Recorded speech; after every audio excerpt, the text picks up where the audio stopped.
Hello, I'm Matt Galloway, and this is The Current Podcast.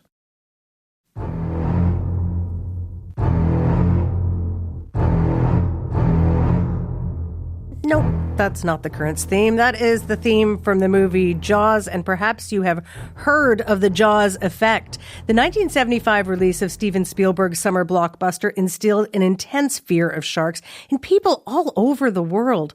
Fears that are still being felt some 50 years later.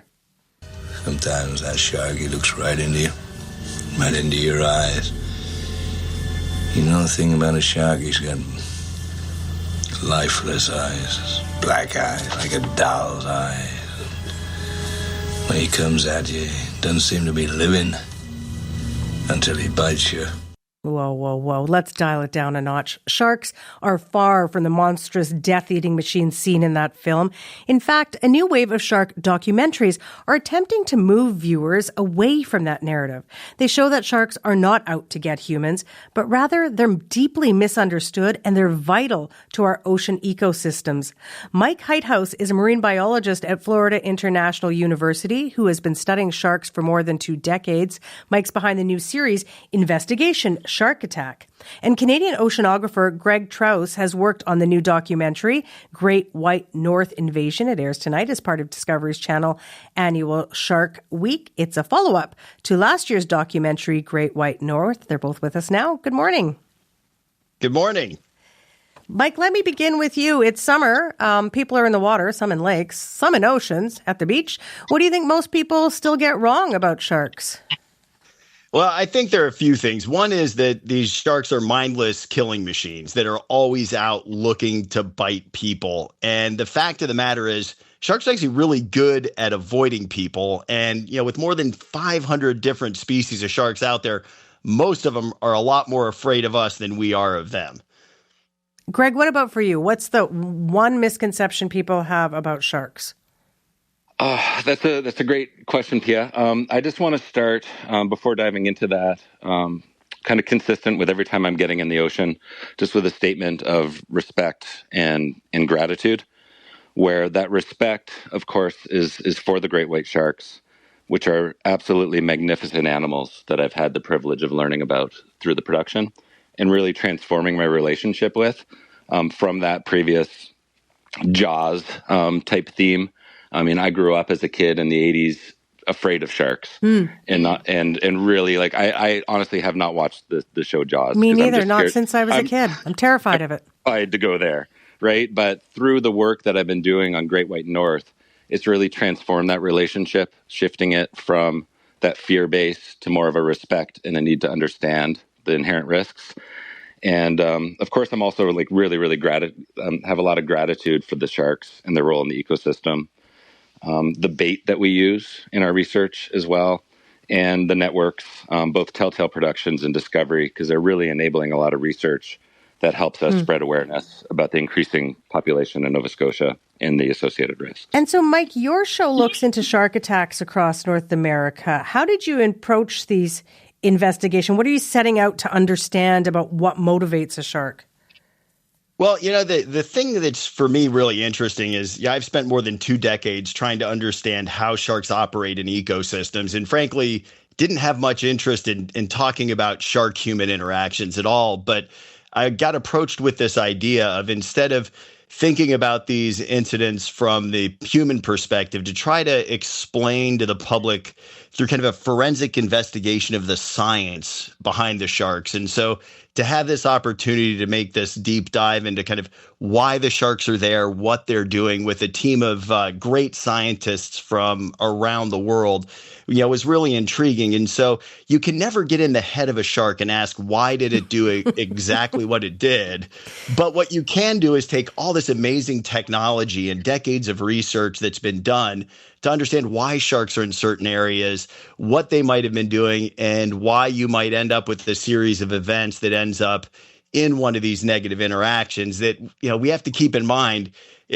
although they can be really devastating to the people involved, they're incredibly rare, especially relative to the other risks that are out there in the ocean. So we have to keep it in perspective. And so, Mike, each case would be different in terms of a human-shark interaction, but are there sort of through lines that you found in your investigations?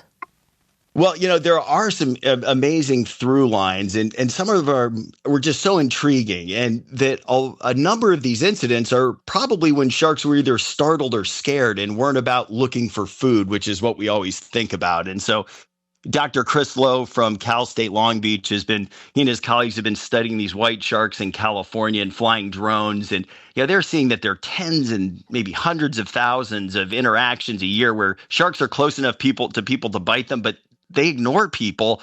And some of the incidents may have been sharks were actually snoozing or sleeping and almost got run into. And so, we see some of these things, but, if people are concerned at the beach, there are certain pieces like, don't go swimming if you see lots of bait in the water where sharks might be feeding, especially if the water is murky and they might make a mistake and accidentally bite a hand or a foot. And maybe avoid dawn and dusk. So there are some through lines, but, driving to the beach is almost always more dangerous than getting in the water when it comes to sharks. Greg, Mike works out of a Florida university, and if we're going down south, I might think as a parent that maybe I should say something to my kids about sharks. I don't, but but your research is in Nova Scotia on great white sharks. I don't even think about that when I go out east. What's happening in the waters off Nova Scotia? Yeah, and that was absolutely the case for me about 5 years ago before getting involved in this research out of Lunenburg. What's happened here is there's been a shift in really the fishing practices have changed. So there's more conservation around sharks. So the population is increasing, as well as the water temperatures down south are warming such that it's becoming an ideal environment in Nova Scotia, as well as tons of food. And just kind of building upon what Mike was saying about behaviors, my role on the boat, I run live view cameras as well as an imaging sonar that goes off the back of the boat and allows us to see what's happening out to about 50 meters. And the sharks predominantly are very curious and cautious. Like they're not coming in and hitting baits the way that it was depicted on Jaws and things like that. They're really, really intelligent animals that spend quite a bit of time kind of like sussing things out and figuring out what's being offered before making a move. How many great whites did you see while doing your research, Greg? We've seen close to 60. 60 different individuals, all identified based on different patterns on them from images. And so your documentary is called Great White North Invasion. Is that what it feels like for people who work on the waters in Nova Scotia, off Nova Scotia? Yeah, I think it definitely, it speaks to an increasing population for sure. Kind of synonymous to incursion, right? I don't feel an invasion in like a military sense or attacks or anything like that. It's more about a population increase and understanding that risk. And for me, both invasion or incursion, there's a duality to that, right? The shark population is increasing, as well as our level of effort going out and really understanding what's going on with the sharks and the associated ecosystem. And so, Mike, as Greg said there, the sharks are on the move, fueled by different fishing practices, conservation, the climate crisis. How concerned should people be about a rise in sharks off the east coast of Canada? Is this just something we should embrace? Well, to me, it's something that we should embrace because there are a couple things going on. One is that population rebound, but we're probably still nowhere near the numbers generally we used to have. And, Megan Wynn, who's also on the Investigation Shark Attack show, she and her colleagues have been seeing this big increase in white shark numbers off of Cape Cod. But there used to be a lot of sharks there, and there should be. And probably as they're getting into Nova Scotia, they maybe weren't quite as abundant, but they were probably there.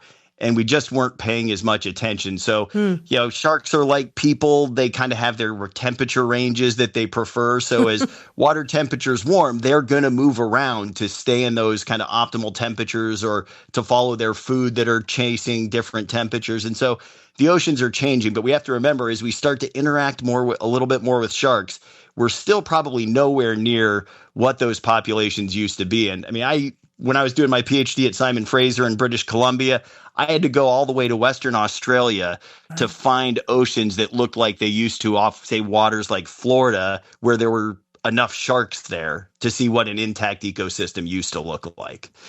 Mike, it is the 50th anniversary of the release of Jaws. That's a lot of staying power for a movie, frankly. And I think I mentioned, like, I saw that as a kid. I haven't watched it since. It still freaks me out.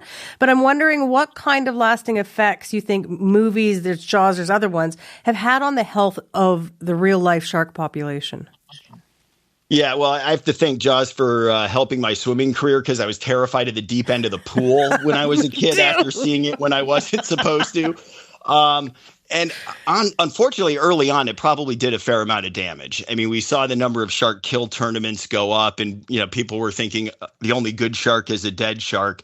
And it took a long time to turn that around. But the staying power is, look, we're talking about Jaws 50 years later. We've got all kinds of shark documentaries every year because people are just fascinated by these animals. And I think that we've seen a pivot where it did inspire some people to become marine biologists, and it stayed in the public consciousness. And I think even if you look at the Hollywood movies today with sharks, they tend to filter in a bit of conservation message, or that they are misunderstood.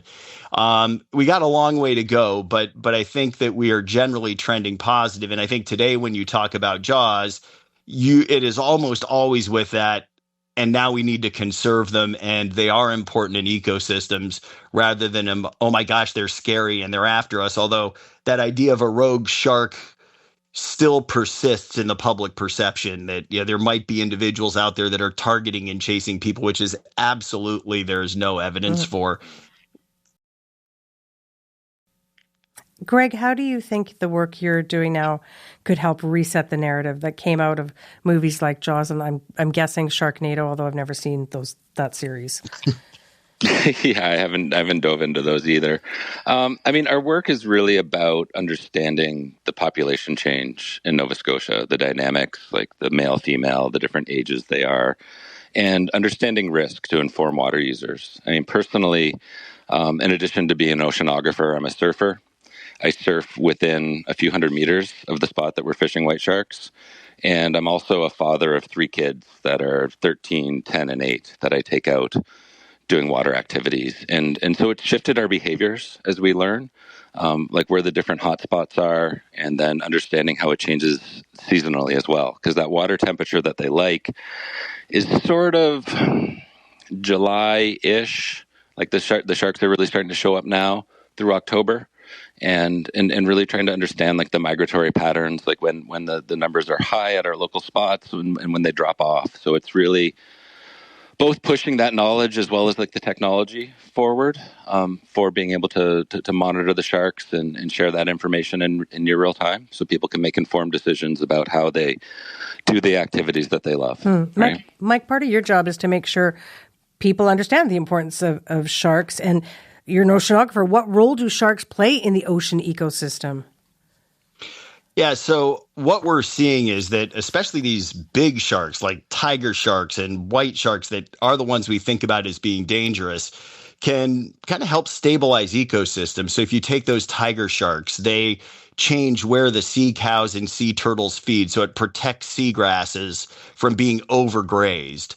And that seagrass, it captures carbon. It is food for the ecosystem, and it provides shelter for the little shellfish and fish that grow up to be things that we want to catch. And so the sharks can actually kind of protect the base of ecosystems.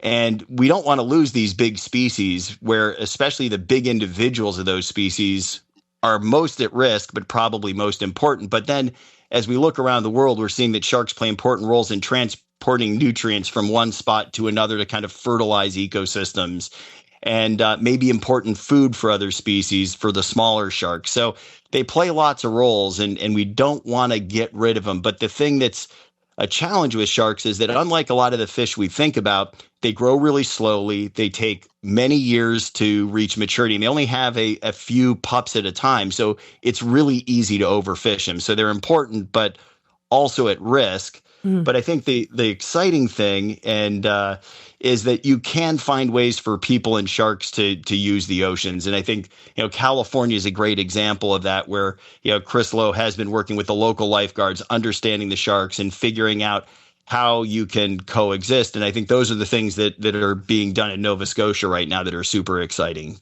and good for the future. And Mike, you said fishing is one of the threats to sharks. We know many types of sharks are now endangered. What are the other big threats to their survival in 2025? Well, I mean, it's fishing, and fishing. And then after that, you might get into some of the loss of nursery habitats, where a lot of small sharks grow up near mangroves and seagrass beds. And so coastal destruction can be a problem there. And climate change, they're going to maybe be winners and losers in that. So from a shark perspective, so it's kind of a mixed bag, but it's definitely an added challenge. But fishing really overswamps every other threat to sharks right now. I'd be remiss if I didn't ask each of you what it is like to encounter a shark. Most of us aren't going to do that in our lives. You both get into the water with them. So, Greg, what's it like? Thankfully, I've never seen one while I'm in the water. I think it probably will happen someday, and it'll check me out, and we'll both go our separate ways. But seeing them from the boat has just been absolutely eye-opening. I mean, it shifted that narrative for me, right? From them being something to be feared to something that I'm just absolutely in awe of, and just respect and have so much gratitude for the opportunities that I've had to observe them. And Mike, what about for you? Have you gotten up close and personal? I have gotten up close and personal. And I mean, I spent most of my early career from the boat and had that same feeling of just kind of in awe and just inspiration at seeing them. But then getting in the water with them, I will admit at first was just absolutely terrifying. But luckily I was with outstanding people with a lot of experience. And I think that's where you really start to see how slow and meticulous. And that clip you played at the beginning of kind of the dead eye is just not the case.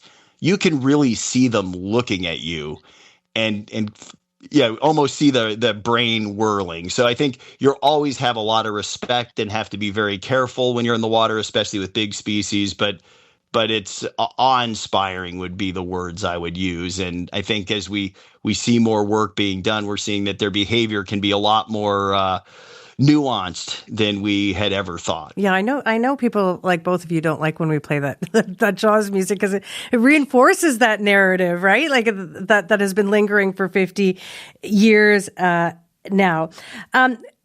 Greg, you said like it's really changed my relationship in getting to know sharks and documenting them and so on and so forth.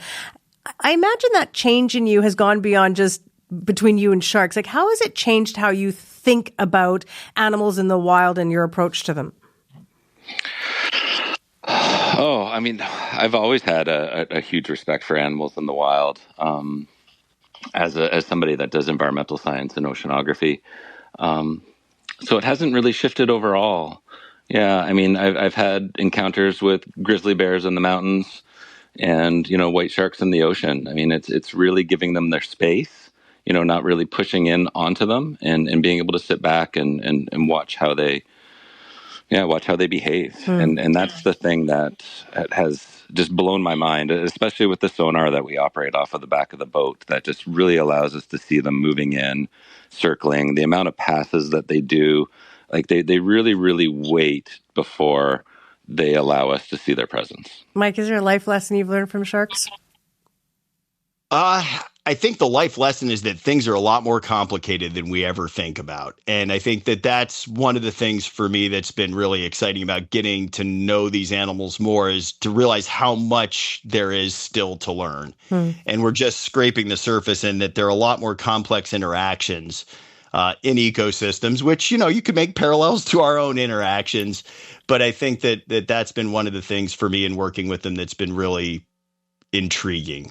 We started our conversation with Jaws and talking about how the work that you're both doing is trying to alleviate those misunderstandings. So let us round out our conversation talking just to help people who are still like, yeah, sounds good, guys. I'm still terrified of these things. Mike, realistically, how significant a threat would a shark be for someone swimming at a beach going into the ocean? unless you're at one of these spots where you've got, white sharks or another species aggregating to feed, it is very, very low. Or unless you're on a 200 meter stretch of beach in Florida where there's a perfect surf break and a juvenile shark nursery. So other than that, it's really not that much of a risk at all. Although I always say, whenever you go to the beach, talk to the lifeguards and the locals because they know the conditions, because you have to have a ton of respect for the ocean, not just sharks when you go in it. And if you do that, you can have a wonderful time in the ocean. And Greg, there's a 50th anniversary edition of Jaws being released. Do you worry a whole new generation could go backwards in their thinking around sharks? I certainly hope not. I think there's enough other material out, the things that I'm involved in, as well as Mike, Ocean Ramsey and Shark Whisperer as well. I think that it's definitely shifting. And just to follow up on like the risk of a bite or an attack or something like that, the main thing to remember, at least in Nova Scotia and other places, is don't swim with seals. Yeah. Right? Yeah. Fair. That's fair. Don't swim with shark food is a generally good bit of advice no matter where you are. And that's the case where we, like the spot where we surf, there's a bunch of seals and it's too hot right now. My friend Walter saw a predation yesterday. So we're like, we're done there for the season. Yeah. Thank you both for helping us understand sharks better and the realities that we deal with, and appreciate your time. Thank you. Thank you very Thanks much for having me. Mike Heithaus is a marine biologist at Florida International University. He is behind the new series Investigation Shark Attack. And Greg Trouse is a Canadian oceanographer who worked on the Great White North Invasion documentary. You've been listening to The Current Podcast. My name is Matt Galloway. Thanks for listening. I'll talk to you soon.